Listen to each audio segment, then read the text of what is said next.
I'm the Illusionist. With me tonight is JCrow. How you doing tonight, homie?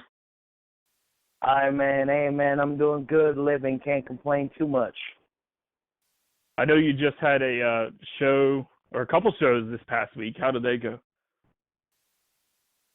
Those shows ended up actually getting canceled, and I have two scheduled for July, one scheduled for this month, and then so far one in August and one in September as well. Oh, okay. Yeah, sorry to hear those shows got canceled. That kind of sucks. That's got to be a bit of a downer if you're looking forward to something and then it gets canceled. Yeah, definitely.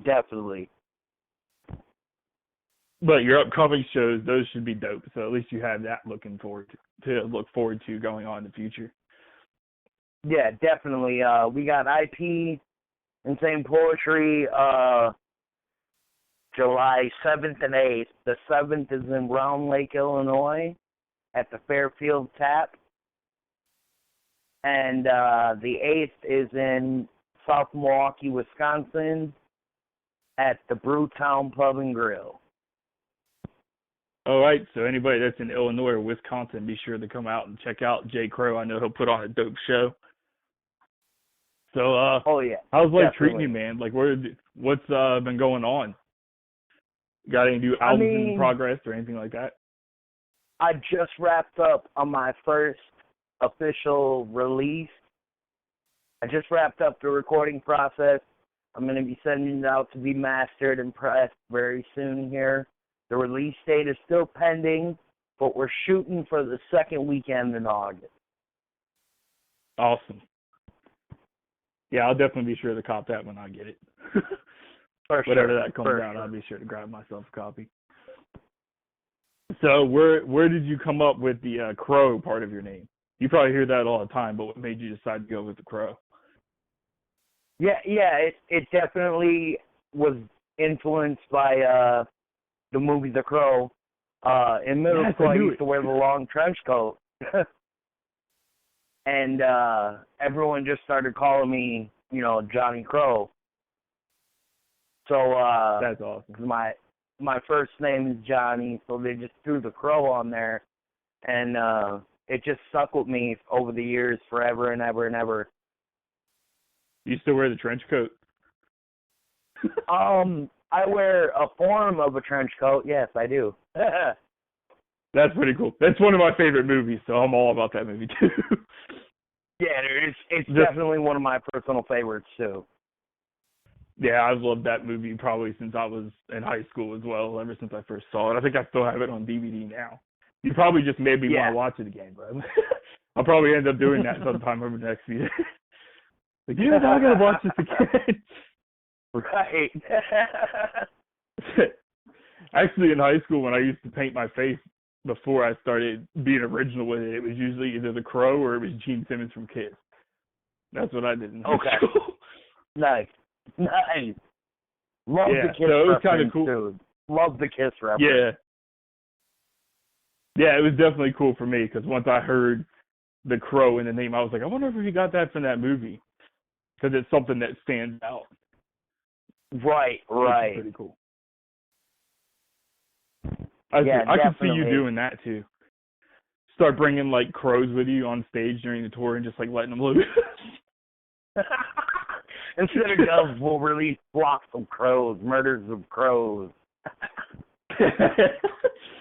Oh man, that would be so sick though, really. You like open awesome. it like it'd be a good stage, it'd be a good stage theatric. Yeah, it would. You come out with the trench coat and you look like the Crow and people are like, what the hell? And then you just let the Crow out. You let it like fly around, perch on your shoulder just like the movie. Oh man, it'd be perfect. They wouldn't know if it was the Crow. They wouldn't know if it was the Crow or Sting from WCW back in the day. Whenever he had that Crow gimmick. Right. Which is also my favorite wrestler. NWO Sting. Yeah. When he came out with that Crow version. Oh man, that would be epic, man. Yeah, it was. Oh yeah. I'm trying to think. You could even do a music video like that. Look at this. You got me thinking about all the things you can do with your... We have a couple music videos in the making for the album, so awesome. Everybody stay tuned for those too. How is that making a music video? Like, how does the process for that go? Pretty much you shoot a bunch of footage, and then you find someone to edit it for you, or you just edit it yourself, and that's pretty much it. Then you add your music in the background, and it's good to go. I've always wondered about that because you see so many different music videos, different styles, and I'm always like, how the hell do they do that? I've always been interested. Right. A lot of times people will use like green screens and stuff like that. Yeah, I've heard about that. I've heard how you can like make your own custom green screen. I'm like, I've got nowhere in my house that can do that. I'm like, my house is just too shitty. They would just like, let's put a green screen in this random spot. That's what when I first started rapping, I had to rap through the cell phone. I rapped that in the bathroom closet. It sounds weird, but that was like my one area that seemed kind of soundproof. Now I'm a little more overweight, and I'd be too out of shape for that shit. I'd be panting, and I'd probably pass out. I get too damn hot in this closet. I gotta get out of here. Yeah. So luckily, I've upgraded to the laptop, and then soon to get better equipment. But oh yeah. Good. That's why I love telling underground artists. That's why I support the underground artists, because I know the struggle. Yeah, man. Definitely. I mean, it's been a while since I recorded on my cell phone. But yeah. I definitely remember those days. And right. you could never quite catch the beat. Right, and the funniest thing about it is you're humble enough, like me, to admit that you actually used to do it. Like, most people would be like, I never rapped through a cell phone. You're like, bullshit, you can't tell me you never tried. Right. You gotta start somewhere. That's like the easiest way to start. Right. You get one of those, like, mixing board apps on your phone. Right. Or you just use a voice recorder. Or that's you what just I use had. a voice recorder. That's what I had. Play the beat. I didn't have the one that came. Yeah, I didn't have the one that came with the phone. I actually downloaded one for it, and then I would have somebody else mix and master the songs for me. Right. And the one that turned out the best was on the radio that Kid Crusher mixed and mastered, because the dude's he's Kid Crusher. Kid Crusher is a legend in the game, dude. I mean, that dude could make a turd sound like a fucking diamond. I was shocked at how good it sounded. I was like, I could not tell this was through a cell phone. Yeah, man, Kid Crusher's awesome, man. I hope to maybe work with him in the future on a collab, maybe, something like that. That'd be dope, dude. That would be sick. I am a big fan of that down under horrorcore. Yeah, that's what it is. It's like straight horrorcore in your face. So anybody that's like a fan of horror movies is a fan of horrorcore. Right. 9 times out of 10, if you're a fan of horror movies, you're going to be a fan of horrorcore, the genre of music. Yeah, there's very few people I know that are like, oh, I love Texas Chainsaw Massacre, but that horrorcore shit, I hate that. Right. Like, it's the same thing. Right. When you really think about it, it's the same thing. It's just instead of movies, it's in music. Right. Instead of, acting out the scene, we just talk about it and create the pictures in your head for you. That's how you do the music video, and then you get to act out the scene. Yeah. Which is basically, in short, a musical short horror story. Right. So what would you say has been your biggest accomplishment so far since you started? Man, my biggest accomplishment thus far, I'm going to give a shout out to my boys real quick, the homies Razor. They got picked up by LSP, but they signed me to Suicide Labs. That's awesome. So I am now officially a hangman. I am a member of Suicide Lab Productions. If you haven't heard of the label, you can check us out on Facebook. You can check us out, all of the members of Suicide Labs. We all have Reverb Nation pages. We all have, our own fan pages on Facebook. And they're all linked on the Suicide Labs page. So if you go to the Suicide Labs Facebook page, it's Suicide Lab Production, no Z with an S. There's no S at the end of lab either. It's a Suicide Lab Production. So give them a check them out, and like them on Facebook, and you'll be able to stay updated with your boy JCrow over here. Awesome. And where are you from, homie? I never asked you that. I am from the capital of killers that eat people, a.k.a. Milwaukee, Wisconsin. You could have just left it at the capital of killers that eat people and just let everybody guess like their own place. That actually would have worked. The capital of killers that eat people, they're like, oh my God, Wisconsin. They'd be like, is he from Australia like JCrow, sir? Or just be like, I'm from an unknown location that I'm not allowed to speak about because they're watching me. Then everybody's like, oh, what the hell's wrong with this guy? You're like, see, I sold it. Oh, man. Yeah, man, I hail from Wicked, Wisconsin. That's actually pretty cool. I think you're probably the only person I know from, like, that state. Like, a lot of people are, like, New York or, like, some big names. So hearing somebody that's, like, Wisconsin, I'm like, hey, that's kind of dope because it's different. A lot of people are from, like, Ohio. Yeah, what's crazy to believe is, like, there's actually a huge horrorcore scene up here in Wisconsin. That's awesome.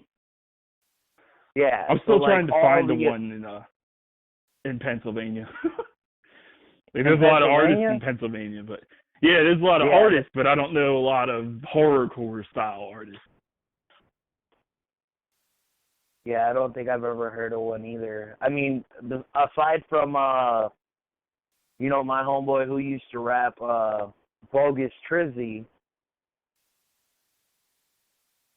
I don't know too many horrorcore rappers from the East Coast at all, really, except like New York. Yeah, the only ones really are like the big names when they roll through are about it.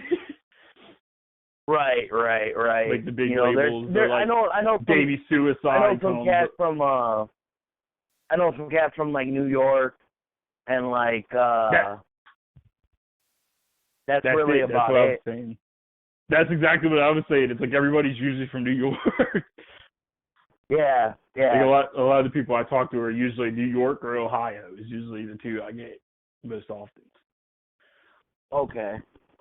No, I don't just interview horrorcore people either. I interview artists from all over, but usually those are the two big ones. Sometimes I get people from Florida too. This one's actually, I'm traveling down to Ohio with my label mate and buddy, Dopey the SR. We're going to be going down to Ohio to do Bradley Butcher's Bloody Birthday Bash. Nice. That's pretty cool. Yeah, my homegirl, Wicked Whisper, who got me started with everything, lives in Ohio. I don't know if she's still in Ohio now, but she did live there. I think she still lives there. I can't remember. I can't remember if she moved or not. I'm like, I think she's still in Ohio. Oh, man. Right. That shows you I need to talk to my friends a lot more often. Right. You fall out of touch and you're like, where do you live again? I can't remember. Right, like, I haven't talked to you in like 8 months, dude. Where'd you move to? And they're like, I didn't move. What the hell are you talking about? Right, We're in the same spot. I'm like, oh, my bad. I thought you moved. That must have been somebody else. And then you like hit up your other friend and you're like, you still live in Georgia or whatever? And they're like, nah, man, I moved to Ohio. You're like, damn it was you. Right. Oh, man. That's just how it goes. Man. You get like so busy. Then you randomly remember, man, I need to hit this person up. I haven't talked to in a while. The best part is the friends where you can hit them up and it's just like you never missed a beat. Those are the true friends right there. It doesn't matter how long it is. You give them a call or you text them or something, and it's like just exactly how it was when you stopped talking. Exactly. I got a lot of homies like that. You know, one of my best friends, she has never seen me live, never came to one of my shows, and she just recently moved up north to northern Wisconsin. So, like, we don't really get to talk much anymore, like, in person. But when we do talk, we never skip a beat. Like, we picked up right where we left off, and it's like, you know, the ball just keeps on rolling. Right. That's always awesome. So would you say your support has been generally, like, positive towards your music? Most definitely. Most definitely. That's awesome. That's what I like to hear. I know sometimes it can be a tough crowd out there because there's so many artists. There's so many artists that fucking suck that get their names known, then everybody that deserves to get recognized isn't heard because they're drowned out by all the shit that sounds the same. That's what I'm trying to change. See, like, for me, when I make a song or whatever, I try to do everything differently than another artist would. Right. I don't want to sound like another, you know what I'm saying, like anyone. Right, because that's like the worst. Like anybody. Yeah, you don't want them hearing. You don't want somebody to just be like, oh, he's just a rip off of so and so. You want to be known as like the original version. Right, exactly. I'm just trying to be JCrow, you know what I mean? I'm not trying to be anybody specific. I'm just trying to be me. And make the best music I physically can. And anybody's got to respect that. When you can be original and stick true to who you are as a person and not have to, like, change for anybody, that's always to be respected. Right. So I respect you for that, good sir. Thank you, my friend. Thank you. Much love. Much love. So on those shows, how many did you say? You said you had like 2 or 3 coming up.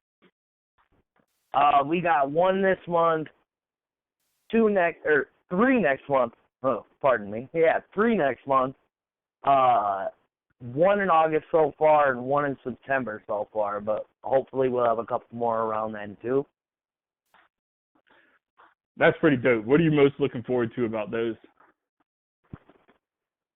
Shit, man, I'm most looking forward to, you know, like this one this month. It's gonna be in at the Alarosa Villa in Columbus, Ohio. And like that's always been that's like a bucket list venue for me to play at. I mean, like the Alarosa Villa, that was Dimebag's last venue. I'm a huge Pantera fan, and like, you know, to be able to grace the same stage that Dimebag got to play his last show on, that's a big deal for me, you know. Right. That should be an interesting night, for sure. Especially if you're thinking about that while you're performing. Right. Just don't let it fuck you up. Pressure. You're like, oh man, Dimebag Darrell was on this stage at his last show. Oh fuck! Right. I gotta get it right now. Now I really need to kill it, or they're gonna hate me. Right. No pressure. I'm sure you'll kill it. I'm sure you'd kill it either way, but no pressure here at all. What was it like on your first show that you ever did? Your first live show? Man. So the first show I ever did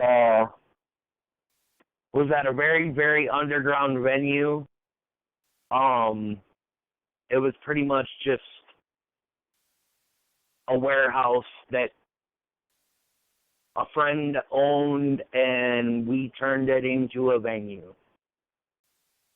It's actually kind of cool. And it was in the basement of the warehouse. The venue was known as the Graveyard. Dude, and honestly, it was a great little spot we had. It was dope. It was a lot of artists that came out to Wisconsin really dug that place because of how underground it was. Yeah, that's what, like just you describing that, so I was like, that actually sounds pretty badass. Yeah, it was definitely dope. Like, it was one of the dopest underground spots that we've ever had here in Wisco, and God, do I miss it. Right, I'm just, with the way you're describing it, I was like, now that is underground. Like, you can't get more underground than that when you build your own venue in the basement of a warehouse. And you can't really get more underground than that. Right, exactly. So my first show was a total underground show. Yeah, I don't think you can get much more underground than that unless you dig your own grave and perform it. Right. Then maybe you're like, oh, I'm a little more underground. I performed in my own grave. Right. I could see somebody doing that. Yeah, man, my first show was actually, it was pretty dope. I don't remember much after my set, or during, for that matter. That being said, it was my first show ever. I didn't take into account the 5 cups of Wapatui that I drank. I go on stage. I slide through my first song perfectly. I get to my second song, my last song of my set, and I get to the first verse. I get to the second verse, no problem. I get to the third verse, or where the third verse should have been, and I start rapping the second verse again. You're like, wait a minute, this doesn't sound right. You're like, did I just say this? Yeah, that was the look on my face. It was like, fuck, I just said this. I can only imagine, too. So, to the beat, I start chanting, I'm fucked up. I'm fucked up. And I got the whole crowd chanting with me now at this point. I walk off stage, everyone's coming to me like, dude, your set was amazing. And I'm like, no, it wasn't.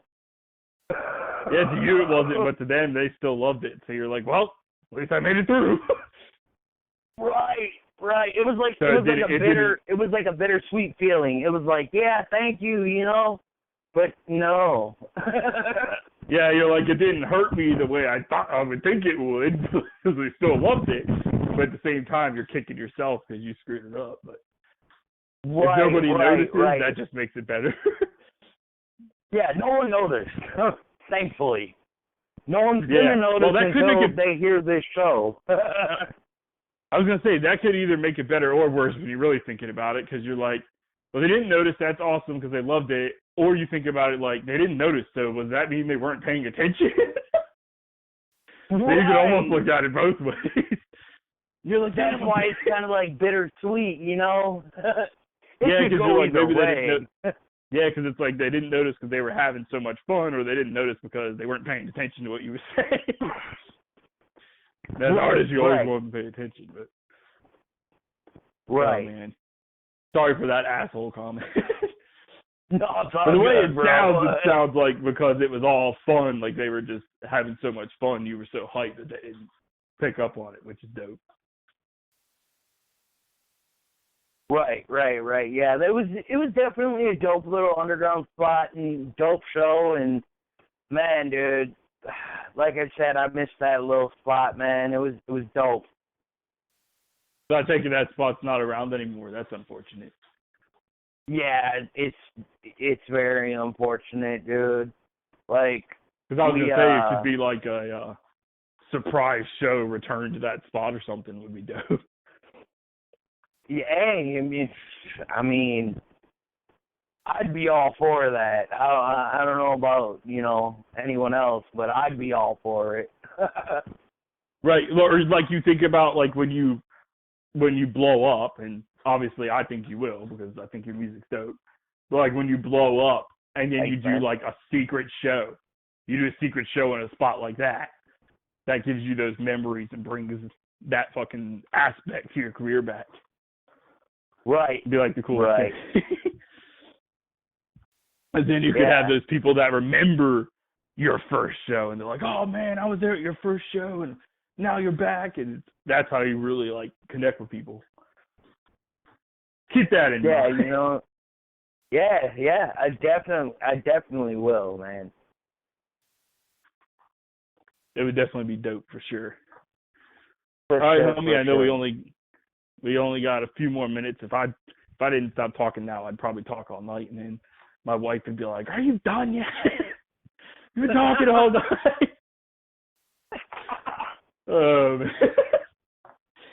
I love it to death, but I do have a motor mouth. Once I start talking, and then I never shut up.